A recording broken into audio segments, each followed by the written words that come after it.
Hi everyone, welcome. Thank you so much for joining us. I'm Avery Roberts here alongside Kelly Berger. We work in community engagement for Cure CMD. We're thrilled to have you all here for Cure CMD's Recreational Sports Opportunities webinar. As a brief overview of the agenda for today, what you can expect during today's webinar is a focus on learning how to successfully start your own local adaptive league with peers just like you. Finding your place in sports can be challenging for those living with CMD. So we'll share exciting opportunities to create one-of-a-kind memories with an athlete, team, or sports organization for those living with CMD and rare disease. Now our speakers, we have MAKAYLIE Peterkin from Uplifting Athletes, BRITTANY DERECHA and Dana Dodge from Move United, and finally Ashley BURKMAN, founder of Connecticut or CT Power Soccer. And Ashley is also part of our CMD community. We truly appreciate you all being here with us today. Unfortunately, due to an unexpected personal matter, MAKAYLIE is unable to join us live, but she sent in a pre-recording to share with you all around the programming of Uplifting Athletes. Hi, I am MAKAYLIE Peterkin, the Uplifting Experiences Manager at Uplifting Athletes.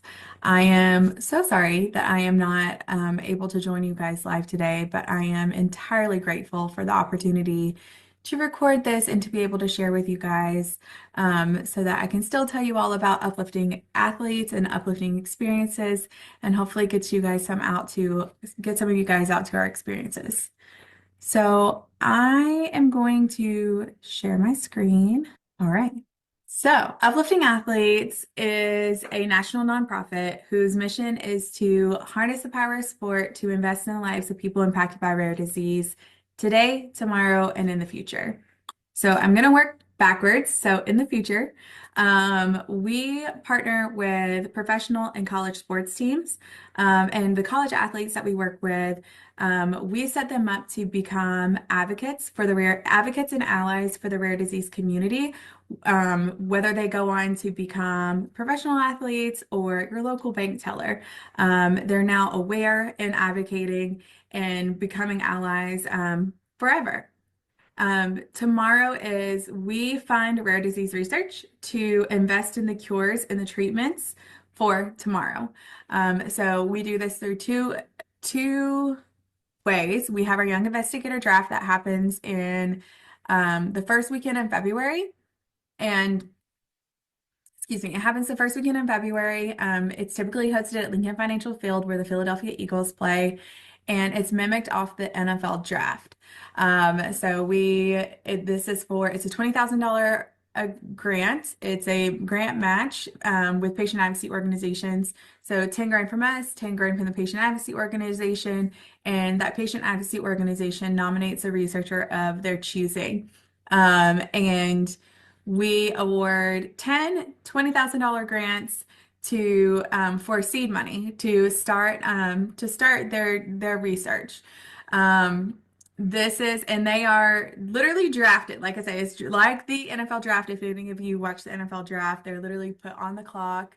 They go over like their strengths, their skills, and everything like that. They have a fun like sports themed video intro and things of that nature. And they are drafted, they're given a jersey, they're drafted into the next generation of researchers.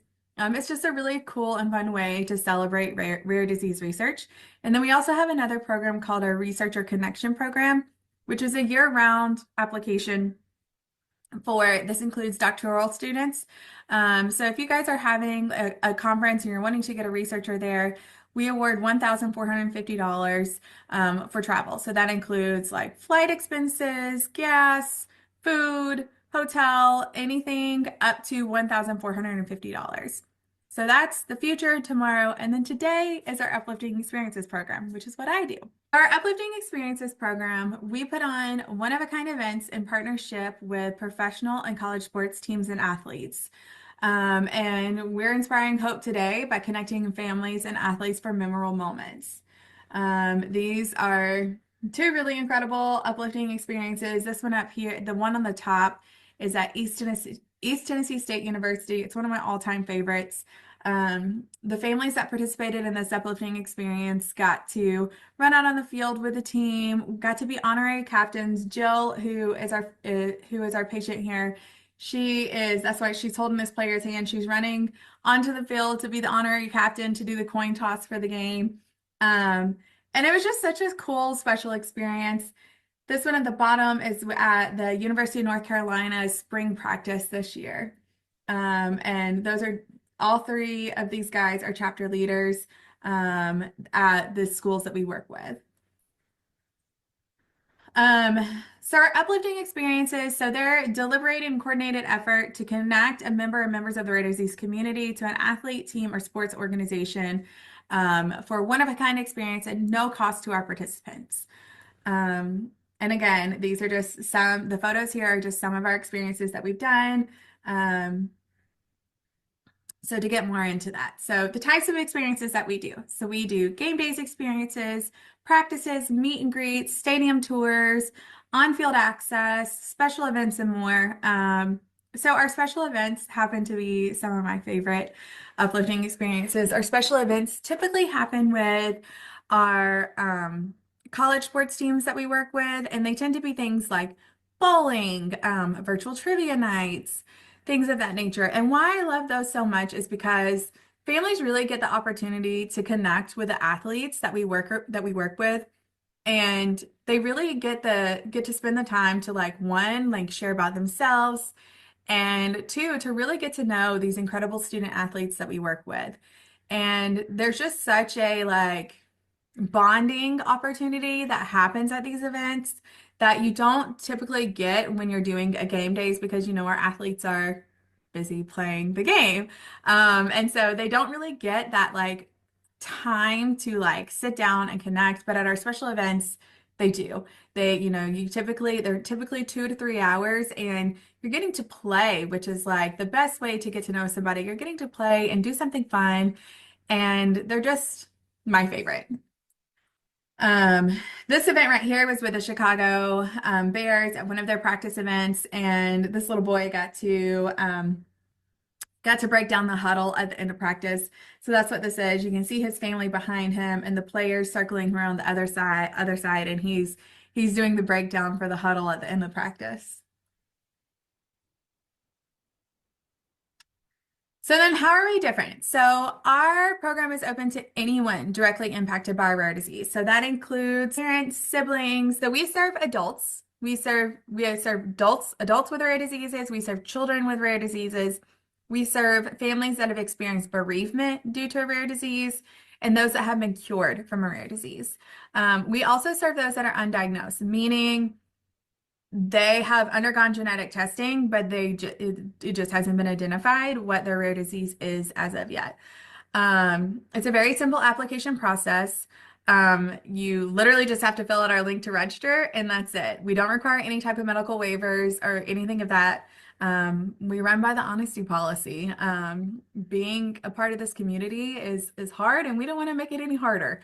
We're wanting to inspire hope and joy, and so we want to make this as easy as an entry as possible.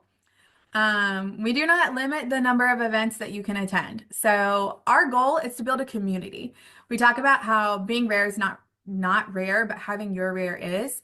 And what we're trying to do is, I'm from Atlanta, so I'll say we're trying to monopolize on people being Atlanta Falcons fans and bringing them out to an event with the Atlanta Falcons because they're fans of that team. And we're trying to monopolize on them being fans of the Falcons to bring them together to see hey, I may be the only person that lives in my city, in my state, in the United States that has this rare disease. And I don't know anybody else that is on a similar journey. But now, because you're Atlanta Falcons fans, we brought you together and you're able to see hey, there's this person that has similar interests as me that lives 20 minutes down the road, and we're on this similar journey, and we're trying to make this journey feel less isolating, and we're trying to build a sense of community.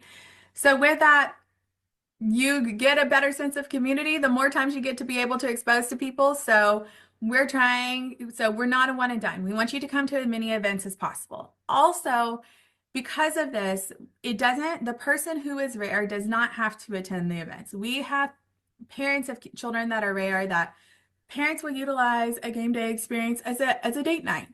Parents will utilize the opportunity to have some one-on-one time with a sibling that isn't rare. Really, what your family needs in that moment is what we want you to be able to take away from our experiences. So sometimes your whole family needs a fun day. And so you can bring the whole family. So it's really just whatever you guys need in that moment. Um, Again, our events are free. So they're at no cost to participants. The only caveat to that is we do not currently pay for travel. So say, for example, again, using Atlanta because I'm here, say you live in Atlanta, but you're a New York Giants fan and we have an uplifting experience happening with the New York Giants. Um, you can absolutely attend that experience with the New York Giants. We just can't pay for your travel to New York. But we have families, for example, that um, we have families that live in Texas, but they receive treatment in Boston. So whenever they're in Boston, they'll look, whenever they're planning their visit to go see their specialist in Boston, they'll look and see like, hey, do you have, or they'll message me and be like, hey, do you have anything happening in Boston in June? I would love to go to a Red Sox game. If you have a Red Sox game happening, let me know when it is, and I'll try to coordinate my appointments around that. We have families that when they're on vacation, they're like, hey, we're going to Orlando. Or do you guys have anything happening in Orlando? You can absolutely attend events anywhere in the United States that we have them. We just can't pay to take you there currently.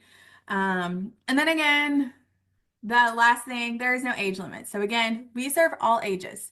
So we serve, like I said, children and adults. So this program is also open to adults who are impacted by rare disease. Um, so our impact. So going back a little bit to tell you a little bit of the history of Uplifting Athletes. So, Uplifting Athletes actually started in 2007 at Penn State University. Our founder, Scott Shirley, his dad was diagnosed with a rare kidney cancer, and he played football for the Penn State football team. He was told, hey, there's no cure. You only have a couple months to live.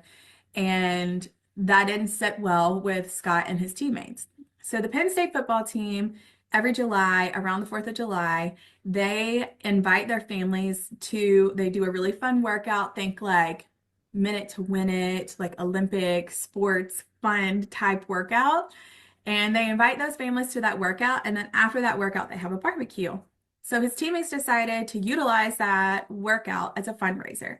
So they raised $10,000, donated it to a researcher to get started, and that researcher went on to find a cure for the type of cancer that his dad had. Unfortunately, it was after Scott's father died, but this is where Uplifting Athletes, at the inception, it was called Live for Life. It was called Live for Life, and that is when and that is now the workout that our college athletes utilize when they fundraise for us. That is their fundraiser that they do is Live for Life.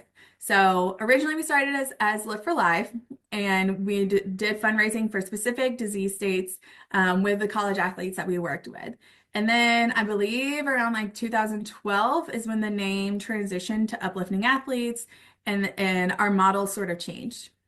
And around 2016, when our executive director and our president, Rob Long and Brett Brackett, joined the team, is when some of our former college athletes started saying, like, hey, it's really cool that like we're raising all this money for rare disease research, but like I would really like to feel an impact today. I really like to make a difference in the lives of families today.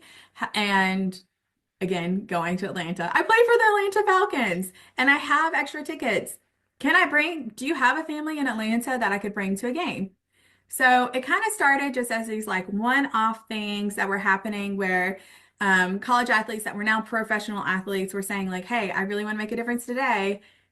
Can we do this? So they were happening kind of sporadically all across the United States. And then in June of 2022 is when we received our first funding for the Uplifting Experiences program. So in June of 2022, we hosted, from June to December of 2022, Uplifting Athletes hosted 12 uplifting experiences with 170 participants. In 2023, they did 31 with 390. In 2024, we did 77 with 883. And I believe these numbers are wrong. I have not updated them. I'm so sorry. Let me just double check really quick. Um, in 2025 so far, they are wrong.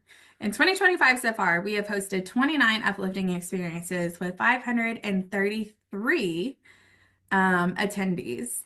And that number is just growing exponentially every day. And we are just so incredibly excited um, for the opportunity to continue to impact families impacted by rare disease and for the growth that we are experiencing and are going to continue to experience. We have our team meeting every Tuesday, and in our team meeting, we tend to share a mission moment. And it's something that reminds us why we're doing the work that we're doing and what our connection to the cause is.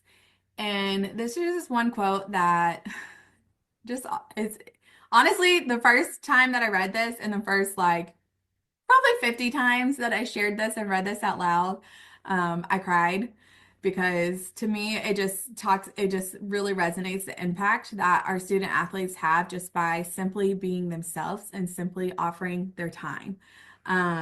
So this is a quote from Jenna, who is the mother of Harper, who's the little girl right here in pink. This is Cooper Dawson, who is one of our chapter leaders at Charleston Southern University, and then the little boy is Bowen, who is deaf.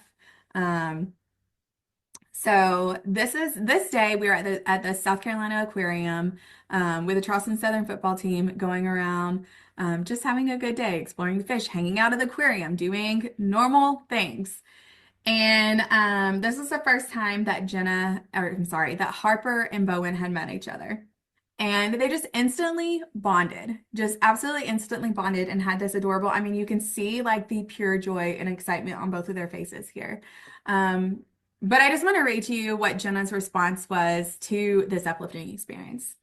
And this is the condensed version. Um, this experience was more than just a fun day out. It was a chance for my daughter to build her confidence. Engaging in activities with a champion, cheering her on, shows her she's capable of amazing things and that she is seen and heard by the outside world, a world that could be cruel and inflexible.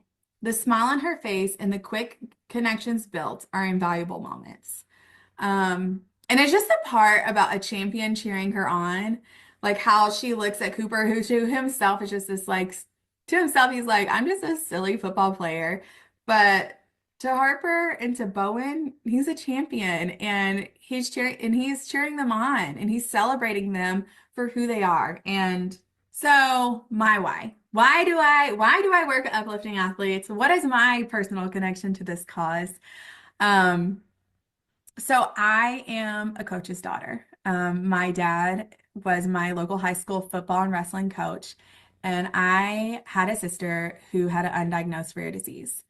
Back when I was little, this may still be true today, but county schools had better special ed programs than city schools did. And my sister was nonverbal and had a developmental delay. And so my mom was also an educator. My mom was at the city schools. My dad was at the county schools. And so my sister went to school with my dad because county schools better special ed programs. So my sister went to school with my dad, and she had no choice but to go to practice with him every day. And when my sister was 12 years old, she had 3 seizures in one day and ended up at the local children's hospital on life support. And 5 days later, my parents had to make the decision to take her off life support. And when my sister died, the local sports journalist wrote an article about the impact the sport community had on her life and the impact she had on the sport community, the people in the sport community. And my dad's athletes were her pallbearers. And so for me, I'm serving my families. I have lived the story to see the impact that sport has on people's life, the impact that it had on my sister's life, the impact that it had on my life growing up, and the joy that it brings, whether or not you're a sports fan. Just being able to be a part of this is something that's just honestly magical. And that's why I do the work that I do. I'm incredibly passionate about the work that we do here at Uplifting Athletes, and I'm honored to be able to serve families like mine. So yeah, that's my story. So how do you get to an uplifting experience? So if you want to bring out your phone and scan this QR code, it will bring you to our page that basically adds you to our database. You can also click off this page and go to our events page, and you can see if there are any events happening in your area. I can tell you that the next event that we have coming up, um, our next virtual event is happening on April 30th. So this upcoming Wednesday, and there's still plenty of availability. It's going to be a virtual trivia night with the University of Notre Dame football team, which if you follow football, they played in the national championship this past year, and they're one of our most active chapters. They hosted 5 uplifting experiences last year, and their goal for this year is to host 8. And after this week, they will have hosted 4 of those 8. So they are quickly on their way. Um, but we would love for you guys to participate in that. But adding yourself so I would, one, add yourself to our database by using this link. And then 2, if you are interested in attending the virtual uplifting experience, the trivia night, go ahead and register for it. And what will happen after that is you will receive an email, and depending on when you register, potentially a phone call. We typically do an intake call with every person who registers for our events. But with it being a virtual event and with this coming out so close to the date of it, um, you may not get an intake call until you attend your first in-person event. Um, but yeah. So please register. We would love to see more of you guys at our events. And please share. Please share with as many families as you know. Truthfully, the hardest part of my job is simply finding families. It's not creating the events. Um, it's not finding the sports teams to offer the events or anything along those lines. It's simply finding families. And I will tell you, the 2 hardest places to find families are Charlotte and Chicago. So if you live in Charlotte, North Carolina, or in Chicago, Illinois, I definitely want to hear from you. I want to hear from all of you, but for sure, those 2 areas, if you could reach out to me and tell me places where it would be beneficial for me to network and connect so that I can reach more families in those areas, I would love nothing more than to be able to reach more families in those areas. Um, Here is my contact information. So if you have questions for me, please do not hesitate to reach out via email. Like I said, it is my honor, it is my joy, it is my privilege to do the work that I am doing, and I am more than happy to connect with any and all of you. I want to get all of you out to an experience. So please sign up to be notified, and if you have any questions, please do not hesitate to reach out. Thank you so much for giving me the opportunity to still present at this, even though I'm not able to do it live. And I hope to connect to all of you and to see you out at an uplifting experience soon. Perfect. Thank you so much, MAKAYLIE. Hi. So next we're going to be hearing from Dana and Brittany as they take us through Move United Adaptive Sports. Okay, hello everyone. I am Dr. Brittany DeRecha, and I'm the Member Services Manager for Individuals at Move United. My pronouns are she, her. I'm a female with brown straight hair, and I'm wearing a black t-shirt. My Zoom background is a white screen with a blue, pink, and red patchwork strip at the bottom and a Move United logo in the top corner. I'm joined today by my colleague Dana Dodge, who will introduce herself a bit later in this presentation. To give you some background on Move United, our vision is that every person, regardless of ability, has an equal opportunity to participate in sports and recreation in their community. Our mission is to provide national leadership and opportunities for individuals with disabilities to develop independence, confidence, and fitness through participation in community sports, including competition, recreation, and educational programs. One of the ways that we do this is through individual membership. So what is individual membership? It's a nationwide community for adaptive athletes, coaches, caregivers, and supporters. You have access to exclusive benefits, resources, and educational opportunities, as well as the ability to support Move United's mission to push what's possible in adaptive sports. So who can become an individual member? Anyone can become an individual member, which is great news for all of you on this call today. Hopefully, we'll be able to recruit you by the end of this. But essentially, we are comprised of adaptive athletes, all levels from beginner all the way up to Paralympic athletes, coaches, educators, and medical professionals in all fields, as well as caregivers and allies who support adaptive sports. So we really do not limit who can become an individual member. We have a lot of members who intersect with multiple categories, who may be an adaptive athlete, but also coach on some level, as well as folks who are educators in the field, but also may have a physical disability themselves. So truly anyone can be a part of our individual membership program. So why become an individual member? Number one, you'll be part of a movement in advancing adaptive sports. We would not be here without our community and everyone who pours into it every year. So that is number one. You also gain access to invaluable resources and support. We'll talk a little bit more about what's available to you as an individual member in a bit. Elevate your athletic journey or professional growth in adaptive sports. There is a lot of opportunity for connection with other individual members, as well as our national team staff and our member organizations, which Dana will touch on a little bit later in this presentation. And then support inclusion and access for all athletes. We really want to make sure that the people with the physical disabilities in our community are the forefront of Move United, and they are the focus, and also have a voice in what we're doing and how we're doing it. So supporting access for these athletes and playing a role in how we show up in our community is very important to us. So some of our membership benefits include connection to nationwide adaptive sports community.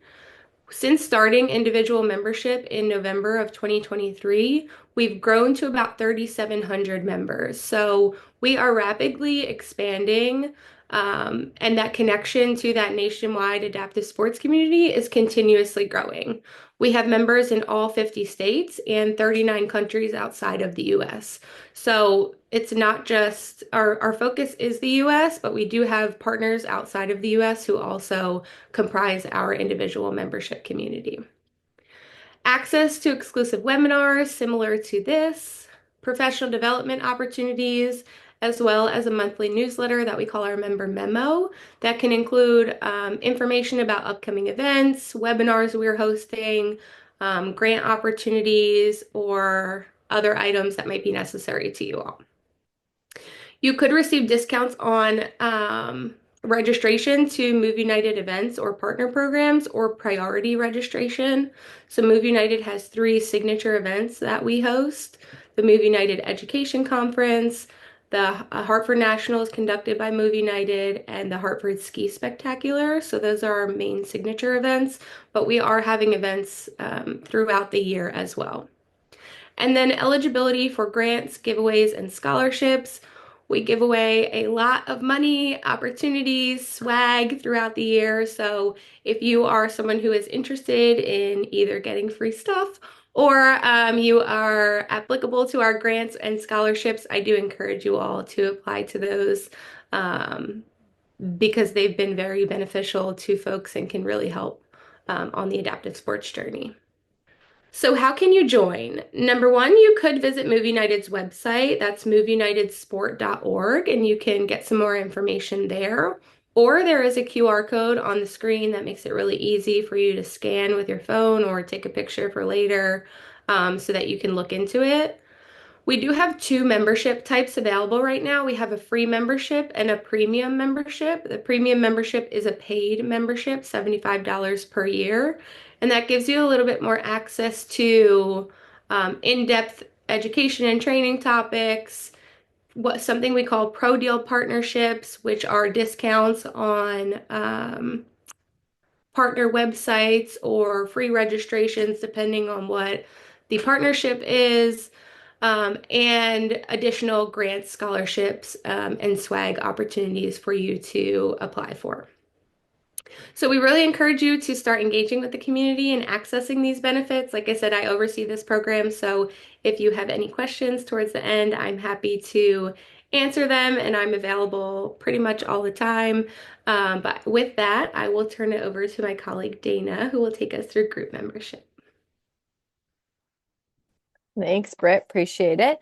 I'm Dana Dodge. I'm the Member Services Manager for Groups at Move United. So essentially, I'm the opposite of Britt. While her focus is individual, I focus on the groups that we work with. My pronouns are she, her, and I'm a white female. Today, I have a black headband and long brown curly hair and a black Move United sweatshirt on. And similarly, have the nice banded logo for Move United behind me on the screen. So I'm really excited to be with you all today. I've been with Move United for about 3-ish years now. And prior to that, worked at one of our member organizations, New England Disabled Sports here in New Hampshire. And to be honest with you, I just feel like this has always been a part of my life, adaptive sports. And I worked for the Serious Fun Camp Network and Paul Newman's camps for a long time. So this has just been a part of my life, and I'm really happy to be able to continue it here with Move United. So a little bit more about Move United and sort of the DNA, for a lack of a better term here. We started back in 1956, so we've been around for a while, and some of you may have known us as Disabled Sports USA, which we were prior to 2020 when we made a merge. But we started really with a program called Achieve Tahoe, and they weren't that called that at the time, but that was sort of our inception point. And then we lingered in the 100-member organization scale for a while. And really, people just came to us for our commercial general liability insurance. That's like what we were known for at the time. And so things have changed, which is really fantastic, and we're evolving. But a little bit more about where we're at today. We have 244 member organizations, which are all functioning as their own nonprofits or tax-exempt organizations in 45 states across the country. We have some work to do. Unlike individual membership, we are restricted just to the US at this point. Maybe in the future that will change, but that's where we're at. And between them all, they offer more than 70 different adaptive sports and recreation experiences. So the list is very, very long. Move United, because we're a membership organization, we support those member orgs, which I'll talk a little bit about in a minute here. But we have, Britt mentioned, sort of our 3 signature events that we host a year, which you should definitely become an individual member so you can be tapped into those. But our upcoming experience is the education conference here in like a week. It's very soon in Park City this year. It moves around. And that is more of a focus on the adaptive sports professional and folks that are delivering the day-to-day programming. So really cool opportunity to learn and network. We also have our nationals program that this year and next year will be in Michigan. And that's competitive for athletes that are Paralympic classifiable and have qualified at an event across the country to be able to come compete with between 400 and 500 athletes from across the country. And then our ski spectacular, the Hartford Ski Spectacular, each December, which has been happening for 30 plus years, is exclusive to that winter sports experience, Nordic skiing, adaptive skiing, snowboarding, all of that. They're all really cool, but those are sort of our events. The other events that you might see our names tagged on are hosted by our member organizations. So aside from that, I think the other thing I want to touch on is there's a question about what the most popular sports are, which is very, very hard to pick. But I will say we see skiing, snowboarding was sort of the inception of DSUSA at the time. So that's a really popular one. Cycling in general, road cycling and mountain biking. And then the more competitive sports like track and field and swimming are also very popular. So there's a ton of options out there. And I did want to hit on that merger piece that I mentioned. In 2020, we rebranded from Disabled Sports USA to Move United, and we merged with Adaptive Sports USA, which is now sort of the competitive side of Move United. So some of our members really focus on the competitive side and that Paralympic pipeline, while a lot of our members are just offering recreational experiences as well. So understanding that everybody wants to do it a little bit differently. So I think I'm good, Britt, if you want to move to the next slide. So this page just have a nice little map here with our Move United torch all over it, and it's probably missing a couple torches now. But this is a visualization of where our members exist at this point in time. And it is an ever-changing and evolving map, which we love. But our goal is by 2028, which is when the Olympics and Paralympics will be in the US, that 90% of the US population will be within a 50-mile radius of an adaptive sports program. We're currently at about 78%, which is really amazing. We have some work to do and we have a little bit of time. But the goal is that we're essentially anticipating there'll be an influx of hopefully broadcasting and more people becoming aware of adaptive sports and the opportunities that exist. And that through our site, we'll be able to actually go find a place to participate within that 50-mile radius. So, lofty goal, but we're going for it, and everyone deserves the opportunity to participate. So that's our main goal. I think you can move. Yep. Thank you, Brett. So what can you expect from a member organization? It's twofold. I want you guys to understand, when you hear that someone's a member organization versus why they would become a member organization. So we thoroughly vet organizations both for their nonprofit status, have they filed their taxes? Are they in good standing? But we're also looking into the depths of their programming and are they safely programming? What are their policies and procedures? All the things that we want to know, because we think that when the community sees our brand on something that they're like, okay, I feel good about this. They've been vetted. We're going to go. So we take a good amount of time to onboard folks and vet them. They all, like I mentioned, are all their own nonprofits or tax exempt organizations. So they all function differently. So we will make sure to drop the event and location finder in the chat so you guys can link right to those. But just know that they all function independently and that they might have different requirements to participate. Frequently, they offer different sports. They might have different paperwork to complete. So while they're all members of us, they do function independently. So just something to keep in mind as you start to approach them. Why would an organization become a member of Move United? We're building out resources. We're just a support system for them. We offer a lot of training, whether that be specifically for an adaptive sport, around whether that be skiing, biking, etc. And then we're offering grant support. And like I mentioned, our insurance program is still something that exists as well, too. So this past year, we were able to support our member orgs with about 3.1 million in grant funding. And those initiatives are constantly changing. And, typically we see a lot in the veteran funding realm. We also see a fair bit in the kids' spinal cord injury, but that's always changing. So if you know of an organization that might be interested in becoming a member, I always encourage you to have them reach out to me, and I'll make sure you guys have my email as well. And I think I'm good, Britt. And lastly, yes, there are many, many, many organizations out there, and we're working on getting in touch with all of them. But there are some that are not member organizations at this point, and that is not the end of the world. If you find a program, we would love to be connected with them. Let us know. We are a small but mighty team. So we're always looking for those connections and introductions to meet new adaptive sports programs and just help them with resources and grants and etc. So should you be worried if they're not a member? No, absolutely not. If you have questions about, is this program look legitimate, or do you want us to answer or review anything for you? We'd be happy to do that for you too. But just know that it's not a requirement for adaptive sports programs. It's just a benefit that we like to share with everybody. So I think that's it for group membership. Britt, anything else from you before we hand it off to the next presenter? Nope, that's it. Like Dana said, we'll put the events and location links in the chat for you all so that you have them and share them with the CMD team, so that they can share those out after this presentation as well. Thanks for having us. Yes, thank you so much, ladies, for sharing more about your organization and all that Move United has to offer.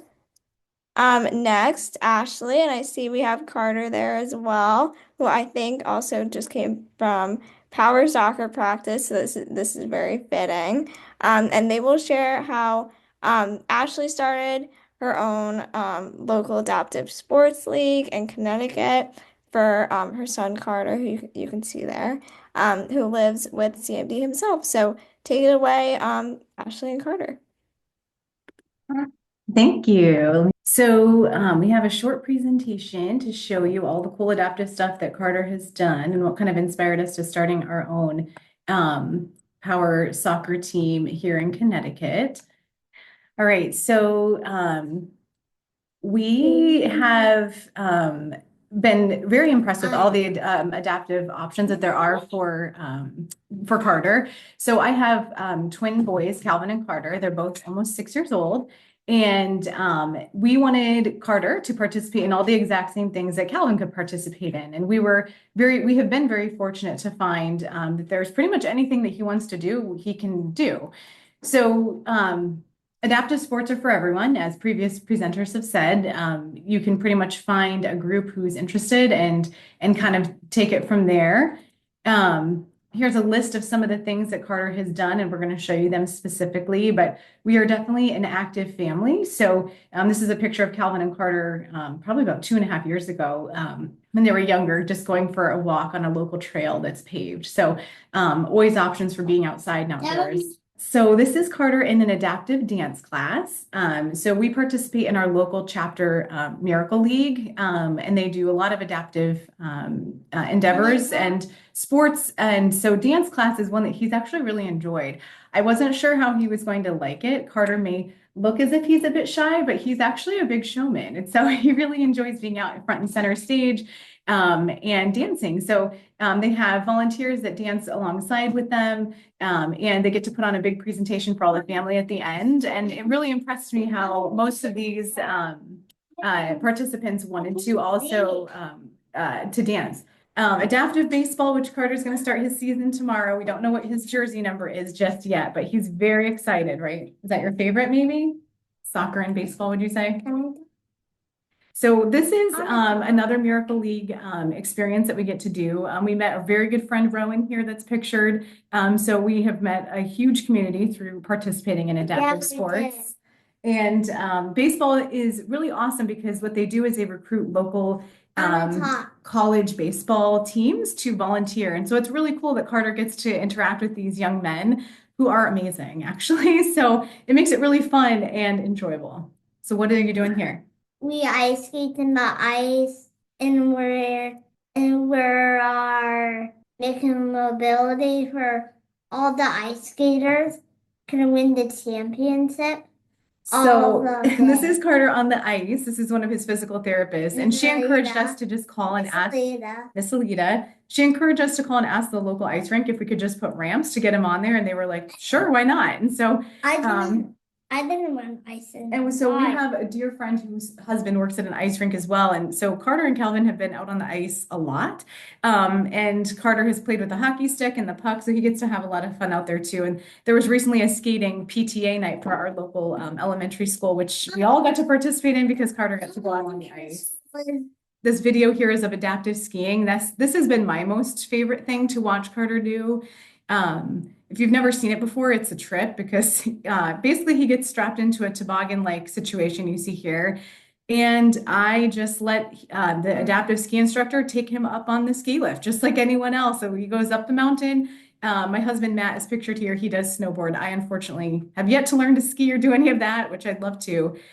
So while Carter gets to do his adaptive lesson, Calvin does his ski lessons. So they both are hopefully someday soon going to be out there on the same slopes skiing together. So we are very fortunate where we are in Connecticut. This is Ski Sundown. I saw it actually was listed on the site for the group that was just presenting prior. They've been amazing and really encouraged us to come back as often as we wanted to. We've had a lot of fun. Did you like it? Yeah. Yeah. And when the ski instructor said, "Do you want to go slow, medium, or fast?" What did you say? Fast. He always says to go fast, and they do go fast.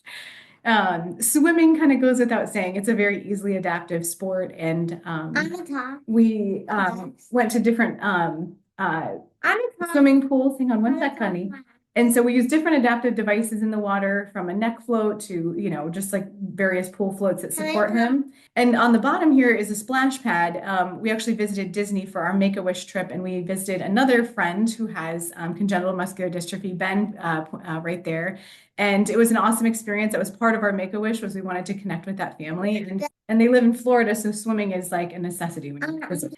So this is paddleboarding. We didn't really seek out to do paddleboarding. One of our friends who lives down on the coast said that a local Girl Scout troop had fundraised for a ramp or a mat to be kind of pinned into the sand to be able to allow wheelchairs to access the water more easily. So we could drive Carter right down, and she had paddle boards, and we had his little up seat. So he had a blast. We paddleboarded with him, and it turned out to be a really fun experience. So as long as you feel comfortable, obviously bringing your child out there. And the power soccer team here in Connecticut came about when Calvin started doing soccer. And I was like, I've seen some power soccer teams. I'd like Carter to check that out. So when I looked in Connecticut, I was really shocked that there wasn't already a power soccer team in existence. So I called the USPSA, or the US Power Soccer Association, and I was put in touch with Riley Johnson, who is the regional director, Eastern Regional Director of USPSA.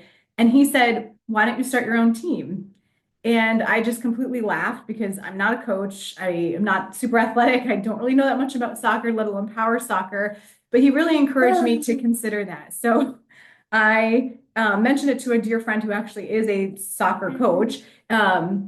And she said, let's do it. So we've been able to find a local community college to donate their gym to us once a month. And we've gotten these shields, as you see here on these power soccer or on the power wheelchairs, that we can attach each time.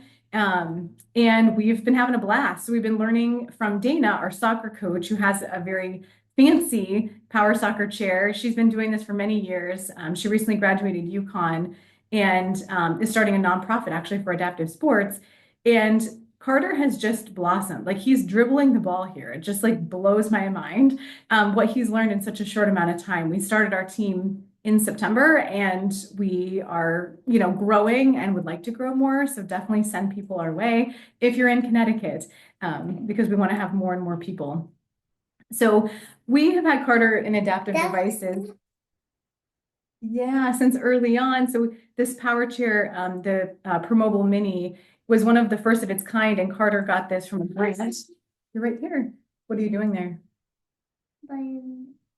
So he was able to get into the refrigerator and play with stuff just like his brother very early on. And so he was out, scooting around. He has had his large power wheelchair for a very long time, and we've practiced, outside in our cul-de-sac. So he's been using his power wheelchair for mobility since preschool, really, because he's had so much practice. And there's an adaptive beach that we go to every year that has handicap access. So really, it's about putting yourself out there and finding these resources. Well, you want to talk about that? What's that? Our mood book, all the ways of mobility, all the ways our friends can move all the time. Yeah, exactly. Ashley, Renee, and Sarah Elizabeth wrote this book, Move, all the time when I was 5. They wrote it when I was a baby. And then they actually did mobility soccer. When I was 4, it was older soccer, and we can't get in. And I said, what? And I did it.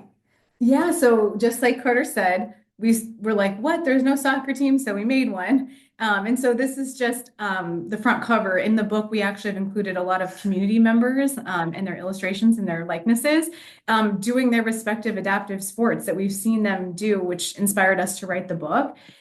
So this is for sale on Amazon, but really we did it to kind of show our community that there's literally nothing that you can't do. So that's what inspired our book. And that's all that we have for you today. Great. Thanks so much, Ashley and Carter. We will now get to questions. We'll go ahead and ask our speakers pop on here, and we'll start our Q&A. I know I definitely have some questions for the BURKMANs. I know Carter was eager to talk, so I'd love to ask him a few questions. They have some questions for you. Yeah. Hey, Carter. I just wanted to hear more about what is your favorite sport? Basketball. Carter, that's not one that we're doing. That's Goofball. okay. What are we doing tomorrow? Baseball. Yeah, I think that and also soccer is probably your favorite. Those are the ones we do the most often, right? And do you have a favorite sport memory? What's your favorite memory of being on the court or We're Calvin got number 3, and I don't know what number I'm gonna get. I'm gonna get 22 or something. I think his favorite part about being in athletics is literally like the pomp and circumstance, like the jersey and the number, which is what he's talking about. And also getting a trophy at the end with his name on it. Those are like huge for him right now. And seeing his brother do that in a traditional sense, he's just like, he's very excited about that aspect of it. Awesome. And then why do you think other people should play sports? Why should people play Watch. sports? Is it fun? What do you like most about playing sports? We all get in limited, but some people doesn't, and they make something of mobility. Dana has limited, but mom doesn't know. I think we have limited. Yeah, so I think what you're saying is that even if you have the same dystrophy as you or other types of conditions, like our friends, that it kind of brings us all together and it's fun because we all get to be friends, right? Where are you going? As he slowly moves away. Okay, I think the smile says it all there, so Yeah. that's great. Well, thank you guys so much. I think that is all of our questions for now. I will send it over to Avery, and thank you for your insight. Thanks everyone for joining us today, and especially thank you to our speakers for being here and sharing your insight with our community. We appreciate each and every one of you, and especially Carter for coming after soccer practice. So stay tuned for more info on our next webinar coming in fall 2025. Please don't hesitate to reach out to us at outreach@curcmd.org. We're more than happy to answer any questions, whether that be related to the webinar or other CureCMD programming, along with any questions you had hoped to ask MAKAYLIE from Uplifting Athletes as well, and really just the incredible work that they're doing over there. If you reach out to the outreach email on the screen, we'd be more than happy to pass your questions along or connect you with her as well. So I just wanted to mention that. 2025 SciFam registration is open. The conference will be held August 1st through 5th, sorry, in Philadelphia. For more info and to register, head to scifam.info. We hope you can join us. If you found this content valuable, we'd appreciate it if you'd consider a gift to ensure that we can continue to provide these beneficial and supportive resources to our community. Scan the QR code on your screen or head to curecmd.org/2025 to show your support for CureCMD. It will go a long way in helping us continue the work of our mission to advance research and empower the lives of those living with CMD. To keep the conversation going, we encourage you all to share with us what you learned today by tagging us at CureCMD on all social media platforms, and you can use the hashtag CMD Recreational Sports. Thanks everyone again for joining us, and have a great rest of your weekend.